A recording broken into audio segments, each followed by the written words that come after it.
안녕하세요. 주식회사 파맨듀입니다. 이번 영상은 26년도 지출보고서 작성과 관련된 내용입니다. 간단하게 지출보고서에 관해서 설명을 드리고 직접 심평원 홈페이지를 보면서 작성하는 방법을 설명을 드리겠습니다.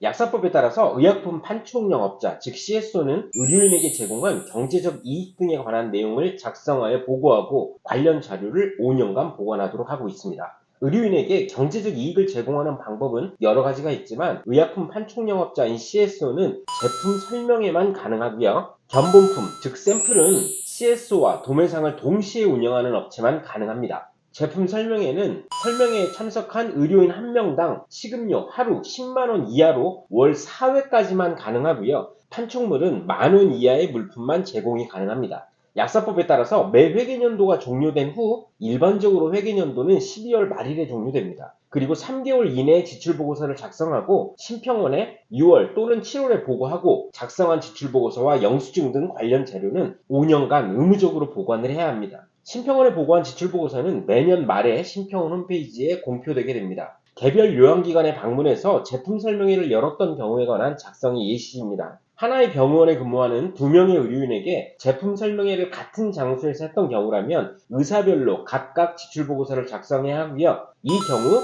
앞에 이 번호는 동일하게 합니다. 제품 설명회에서 여러 약품을 설명한 경우라면 해당되는 약품을 적고 검색하면 됩니다. 지원 금액은 해당 의료인에게 제공된 금액만 기재합니다. 금액을 기재할 때는 세금을 포함한 금액을 적어야 합니다. 하지만 약사법상 의료인 1명에게 제공 가능한 10만원은 세금을 제외한 금액을 의미하는 것이기 때문에 반드시 그것을 확인할 수 있는 영수증을 보관하도록 하는 것입니다. 병원에서 설명회를 진행하고 식당으로 이동하여 식사를 제공한 경우는 여기 장소에 식당 이름을 기재합니다. 이 내용은 홈페이지에서 다시 한번 설명을 드리겠습니다. 이 페이지의 내용은 지출보고서를 작성하지 않았거나 허위로 작성한 경우의 처벌에 관한 내용입니다. 경제적 이익 제공이 없었던 경우라도 업체 일반 현황 등을 작성해서 제공 없음으로 제출하도록 하고 있습니다. 이 내용도 홈페이지에서 다시 설명을 드릴 거고요. 이번 보고는 25년도 1월부터 12월까지 있었던 제품 설명에 관한 내용을 심평원 홈페이지에 보고하는 것입니다. 실태조사 제출기간 내에 사업체를 폐업했다면 제출 대상이 아니고요. CSO의 경우 자료 제출기간은 26년 6월 1일부터 20일까지 또는 7월 1일부터 20일까지입니다. CSO는 두 기간 중에서 한 번만 참여를 하면 되는 것이고요. 최종 제출을 했더라도 제출기간 이내에는 작성한 내용의 수정이 가능합니다. 이제 작성 방법을 직접 홈페이지를 보면서 설명을 드리겠습니다. 이렇게 건강보험심사평가원 홈페이지에 접속을 하셔서 스크롤을 하셔서 아래로 내리게 되면 이렇게 주요 연계 업무가 보이게 됩니다. 여기에 6번 지출보고서 관리 시스템을 클릭을 하시고 여기에 바로 가기를 클릭을 하시면 이런 화면이 나오게 됩니다. 여기에서 로그인을 클릭을 하셔서 공동인증서를 로그인을 하시게 되면 이런 화면이 보이게 되고요. 여기에서 지출보고서 작성을 클릭을 합니다. 작성 유의사항을 한번 읽어보시고요. 업체 기본 정보를 작성을 하시면 되는데 작년에도 지출보고서를 제출을 하셨던 분들은 이전 업체 정보 불러오기를 눌러서 더블 클릭을 하시게 되면 이런 식으로 뜨게 되고요. 처음 하시는 분들은 영업 구분 반드시 의약품, 영업 형태는 판촉영업자로 선택을 하셔야 되고요. 모든 칸을 다 채우시고 아래 담당자 정보와 첨부 파일엔 어퍼와 신고증을 업로드 하시면 됩니다. 먼저 경제적 이익의 제공이 없었던 경우에 작성 요령에 대해서 설명을 드리겠습니다. 그리고 조금 후에 경제적 이익의 제공이 있었던 경우에 작성 요령도 다시 한번 설명을 드리겠습니다. 경제적 이익 제공이 없었던 경우 없음에 클릭을 하시고 동시 운영 정보는 대부분의 CSO분들은 동시 운영하지 않음으로 하시면 되고요. 도매상과 같은 사업자로 하시는 분들만 동시 운영하면 클릭을 하시면 됩니다. 모두 작성을 하신 뒤에 저장 후 다음으로 이동을 클릭을 하셔서 이렇게 넘어가게 되면 여기에 동의 및 비식별 처리 클릭하시고 여기에 체크 두 개를 다 하시고 동의 및 최종 확정을 누르시면 이런 화면이 뜨게 되고요. 여기서 확인을 누르시게 되면 지출보고서 작성이 끝나게 됩니다. 이렇게 작성이 끝나고 난 후에 진행 상태에 공개, 최종 제출이라고 되어 있다면 올바르게 작성을 하신 것이 됩니다.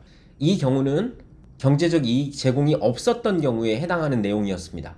이번에는 경제적 이익의 제공이 있었던 경우를 말씀드리겠습니다. 나머지 업체 기본 정보는 동일하게 채우시고요. 경제적 이익 등 제공 여부에 있음을 클릭을 하시고 저장 후 다음으로 이동을 클릭을 하시게 되면 이런 화면이 보이게 됩니다. 여기에서 제품 설명회 안에서 개별 요양기관을 선택을 하시고 작성하기를 클릭을 하시게 되면 지출보고서를 작성할 수 있는 난이 생기게 됩니다. 여기에서 건별 등록을 클릭을 하시고 번호는 영수증 번호입니다. 임의로 작성을 하시면 되고요. 3명의 의료인에게 제품 설명회를 한 경우에 각각 1번, 2번, 3번으로 기록을 하시면 되고요. 같은 병원에 근무하는 2명의 의료인에게 같은 장소에서 제품 설명회를 동시에 한 경우는 영수증 번호는 동일하게 기록을 하셔야 됩니다.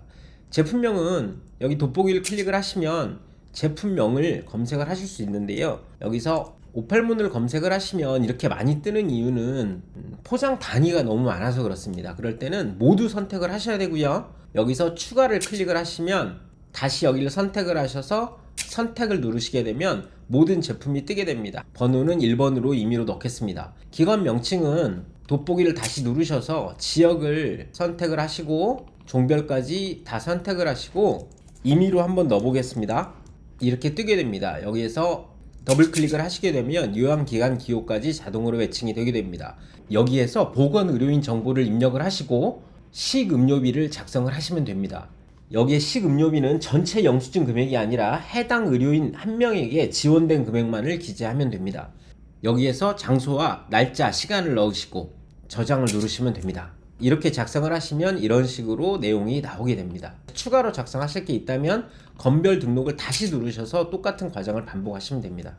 이렇게 작성을 하신 뒤에 최종 확정 이걸 누르시면 동의 및 비식별 처리를 클릭을 하시고 모두 확인함에 클릭을 하시고 동의 및 최종 확정을 누르시면 작성이 끝납니다. 작성이 끝난 후에 이 경우도 진행 상태에 공개 최종 제출이라고 되어 있다면 올바르게 지출보고서를 작성하신 것이 됩니다. 지금까지 26년도 지출보고서 작성 요령에 대해서 설명드렸습니다. 감사합니다.